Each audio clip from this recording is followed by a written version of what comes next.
Estamos de volta. Vamos lá bater agora um papo com o Matheus Amaral, ele que é analista do Interasset, que já está aqui para poder conversar com a gente. Matheus, seja bem-vindo aqui à programação da BMC News. Muito obrigada aqui pela sua participação conosco. Seja sempre muito bem-vindo. Boa tarde, pessoal. Desculpa, só uma leve correção, é do Interinvest, tá? Não da Asset. Então tá bom. Então, obrigada mesmo. Desculpa, mas é necessário. Não, mais do que correto, obrigado. Ótimo. Obrigada, viu, Matheus? Então vamos lá falando um pouquinho sobre essa temporada de resultados. A gente até repercutiu um pouco aqui sobre outros resultados com o Gustavo Cruz, estava aqui ainda há pouco. Mas vamos lá entender sobre Itaúsa e Banco Inter, né? O seu ponto de vista. A gente teve essa temporada de resultados ontem, após o fechamento do mercado, na verdade, saindo Itaúsa. E eu vi que já tem ali uma expectativa de Itaúsa para os próximos resultados, para poder ver se consegue agregar aí essa questão da XP. Eu queria entender do seu ponto de vista como que você viu esses números e como que está a sua expectativa, então, para quando tiver a reação desse resultado sendo incorporado aí ao balanço. O resultado da Itaúsa, né, ele tem sido ainda bem relevante com as companhias do setor financeiro e ali faz parte principalmente o Itaú, mas a XP tem um resultado ali que contribuiu também, mas na visão da Itaúsa, o investimento na XP ele não é estratégico. Inclusive eles detalharam no último call, nesse último resultado, que a participação da XP vai ser usada ali para fazer frente às amortizações das emissões de dívida que eles fazem, que inclusive para essa quinta emissão de debênture que eles fizeram ali para financiar a aquisição da CCR, enfim, o resultado da XP ele é incorporado atualmente, mas à medida que o tempo vai passando e as dívidas vão tendo seus prazos de amortização, a Itaúsa tem essa intenção aí de desfazer sua posição na XP no longo prazo. Perfeito. Deixa eu chamar também aqui Isabela e Marco Saravalli para eles participarem aqui desse papo com a gente. Estão aqui com a gente, então, por favor, Marco Saravalli, você também aqui para poder conversar com o Matheus.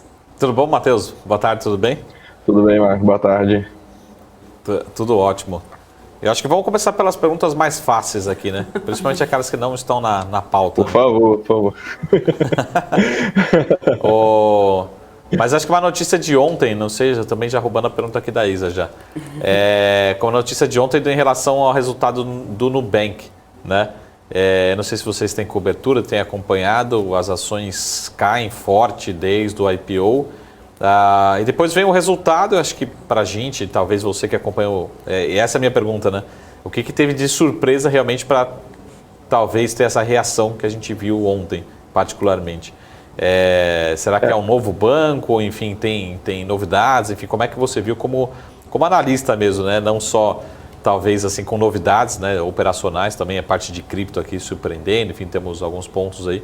Mas eu quero entender assim, por que o mercado acordou e falou, caramba, realmente, será que o Nubank ficou uma pichincha aqui? O que teve de novo aí? Bem dividida nessas opiniões, até entre os próprios analistas sobre o Nubank. A gente aqui tem cobertura atualmente no Interinvest dos 4 bancos, né, dos incumbentes, a gente começou por eles, aí depois a gente vai destrinchando ainda para os próximos players, né? Mas a gente acompanha, sim, o mercado como um todo, e o Nubank, ele mostrou ali uma reação principalmente em crescimento de receita, né? A gente viu esse movimento da taxa de juros beneficiando o setor financeiro como um todo, principalmente no NII, que é o resultado com crédito ali, o spread que a gente chama, né, simplificando.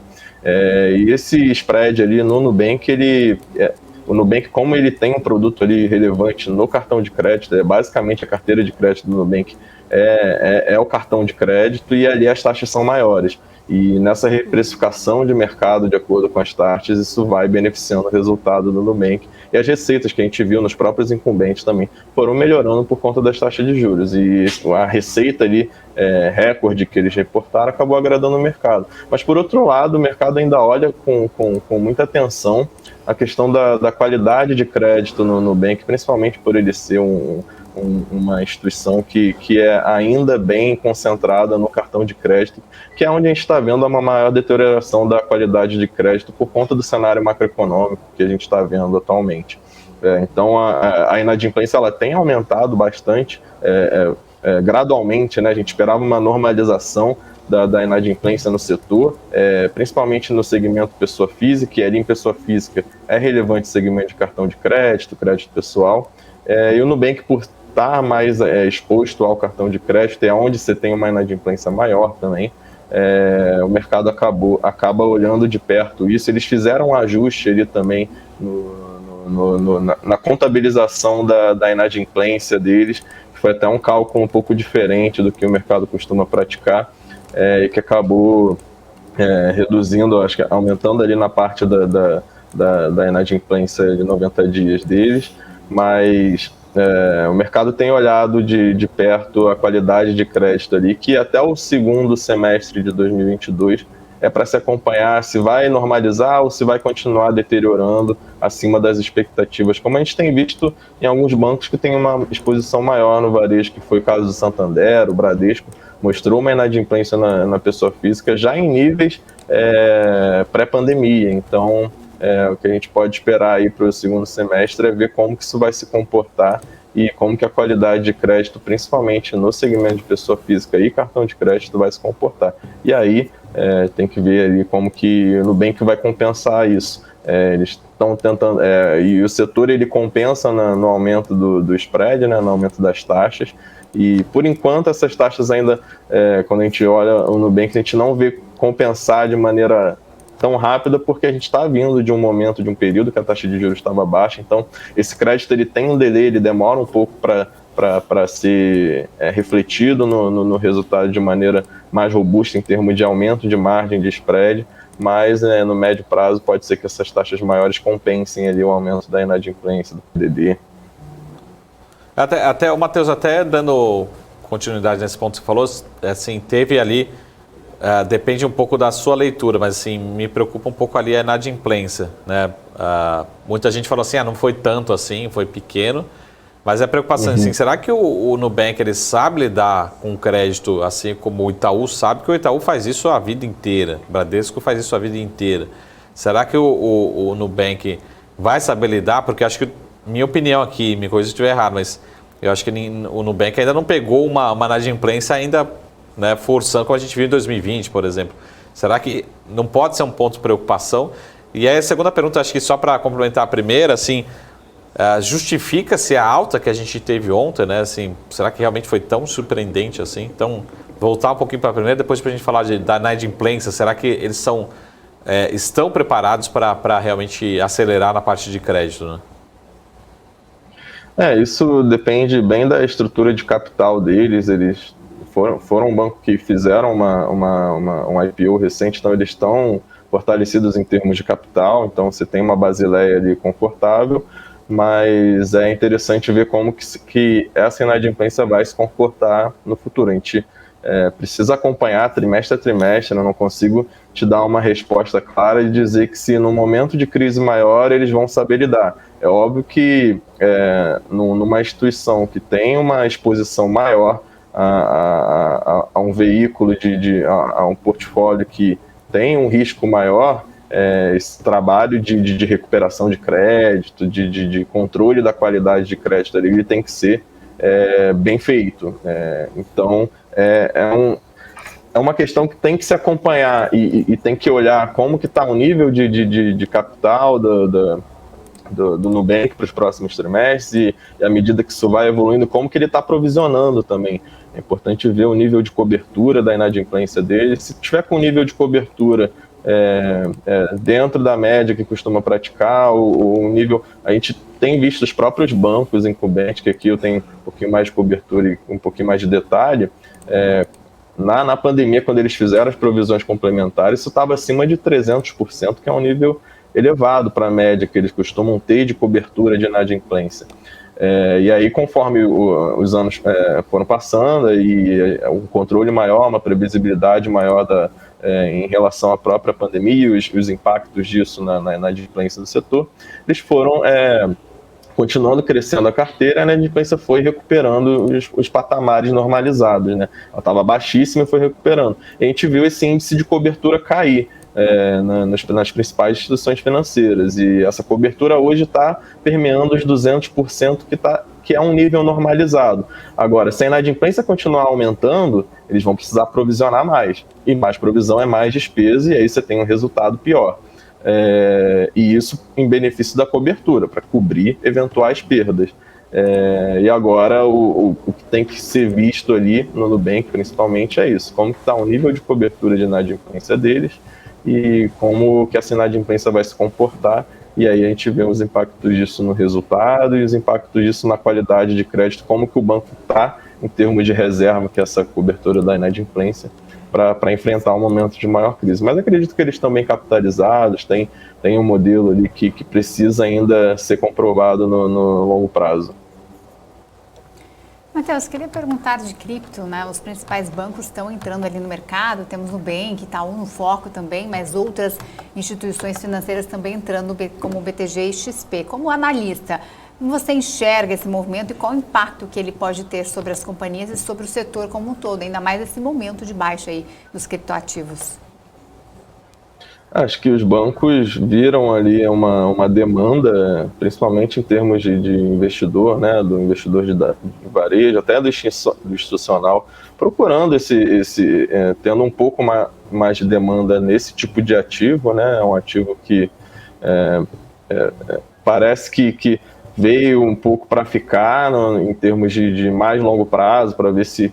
Então a gente tem uma demanda e acho que é um movimento de mercado ali, aproveitar as oportunidades competitivas para atuar no mercado que tem crescimento, que tem o investidor olhando também para as oportunidades de longo prazo nesse mercado, e acredito que é mais um movimento de não ficar de fora de uma demanda que foi bem direcionada no mundo inteiro, não só no Brasil, mas aproveitar e desenvolver um mercado aqui também que tem bastante oportunidade. Agora, em termos de cripto, acho que os bancos estão mais de olho na movimentação do real digital. É uma discussão que está embrionária ainda, mas o Banco Central está olhando para o CBDC, então acho que isso é uma discussão que deve ser mais importante para o setor em termos de, quando se fala em criptomoedas ou quando se fala em blockchain, olhar como que vai se desenvolver essa relação ali do órgão regulador e o desenvolvimento do real digital para os bancos. O Banco Central acho que já deu o sinal de que ele não quer ser a instituição depositante, né? Não quer ter o risco ali de depositante com a moeda e não tirar isso dos bancos. Mas isso é uma discussão ainda bem longa e a gente tem que ver como que vai se desenvolver essa discussão daqui para frente em relação ao real digital.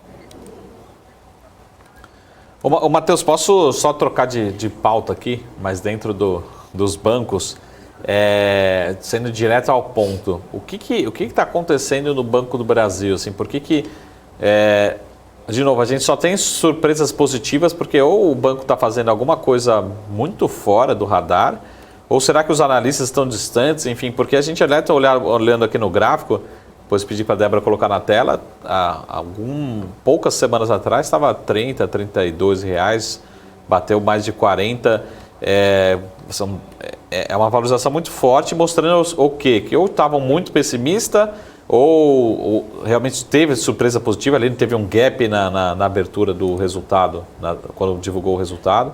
Então, acho que a pergunta é essa, o que realmente o Banco do Brasil está fazendo, que os outros não estão fazendo, ou estava realmente muito pessimista, enfim, qual que é o segredo aí do Banco do Brasil, principalmente depois desse resultado, né? Só para complementar, você pediu aí, a gente tem Banco do Brasil numa queda aqui de 0,30 agora, o papel está 43,07. No ano está acumulando uma alta de 56,73% por enquanto. Mais de 50% de alta no ano, né? No Banco do Brasil. Vale lembrar que o Banco do Brasil era a nossa aposta aqui de top pick desde o início do ano. E tem alguns motivos, sim. Não é uma surpresa o banco estar desempenhando bem. Primeiro porque desde, acho que lá da época quando houve a mudança de governo, né, e aí o banco começou a ter uma gestão mais preocupada e alinhada ao interesse dos acionistas, e aí buscando rentabilidade, Tem sido feito um trabalho no banco há bastante tempo em termos de rentabilidade, em termos de olhar para os custos operacionais e controlar isso da melhor forma. Em termos de controle de custos, o banco hoje está atento a isso, a gente viu melhoras, a gente tem visto melhoras em termos de controle de custos no banco, já há vários trimestres passados. Isso é um ponto que já foi acertado dentro de casa. E segundo é que o banco, ele, no momento macroeconômico que a gente vive de maior inadimplência na pessoa física, né, o Banco do Brasil ele tem uma carteira de crédito defensiva em comparação com os pares, que ele é muito exposto ao crédito rural, o consignado no varejo. O banco tem um dos maiores market shares ali do setor, então ele é uma carteira que tem uma característica mais defensiva de menor inadimplência. Então, quando a gente está no mercado que a inadimplência está avançando, a inadimplência do Banco do Brasil sempre foi menor que os pares, porque ele tem uma carteira com característica de menor inadimplência já. E durante a pandemia, e aí vem um ponto que tem feito o Banco do Brasil surpreender bem acima das expectativas, até dos mais otimistas do mercado. O que tem feito surpreender é que durante a pandemia ele fez as provisões complementares, né, que todo mundo fez lá em 2020, e aí em 2021 foi acompanhando, e em 2021 a gente teve uma surpresa na inadimplência que foi ela bem controlada, estava em níveis mínimos históricos de inadimplência no setor inteiro, e o Banco do Brasil, por ter uma inadimplência mais baixa, também se beneficiou disso.